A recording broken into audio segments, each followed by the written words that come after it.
a friend told me a story the other day that he went on a stag do, and they were doing an aerial runway as part of their activity.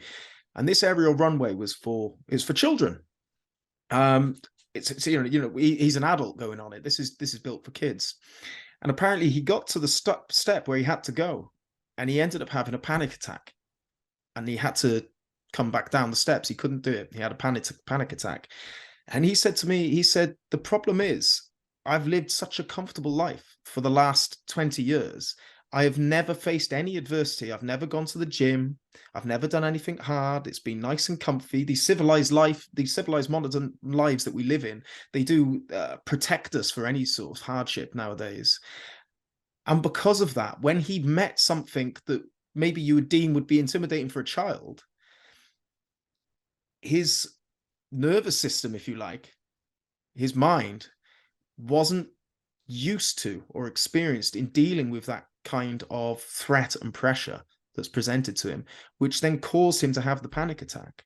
So, I mean, a lot of people don't think that they need to be doing these things, and it's probably because they're living in these safe environments where they think, well, nothing bad is going to happen. But put it this way, when it does, if you've got any sort of resilience about you or experience in dealing with this stuff, you're going to come out the other side quicker and in better nick. Yeah, true. And as I said, it doesn't have to be anything extreme. Like an example I'll give, it happened recently at a Thai restaurant.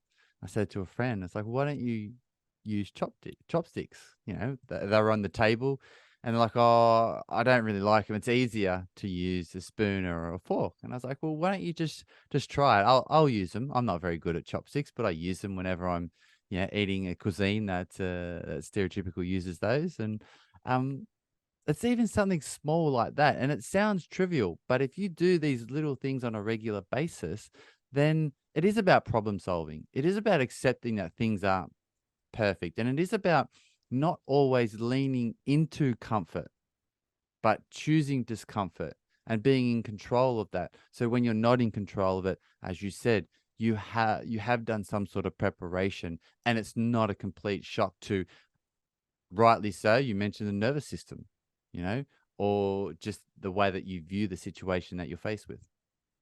Yeah, I think that that's quite right. If you get into the habit of facing difficult situations, even if it's using chopsticks, when they are thrown your way, it's not so intimidating. It's not going to catch you off guard as much, because you're in this rhythm of facing hardship anyway. I agree 100%. It's only at the end of your comfort zone where you catch a glimpse of your true potential. So you need to consciously take that step to the edge of your comfort zone. And if you do that regularly enough, you'll just catch a glimpse of, you know what, I can actually achieve a lot more than I believe I can. What's happening, people? If you enjoyed that clip, then you can check out the full episode by clicking here. And don't forget to subscribe.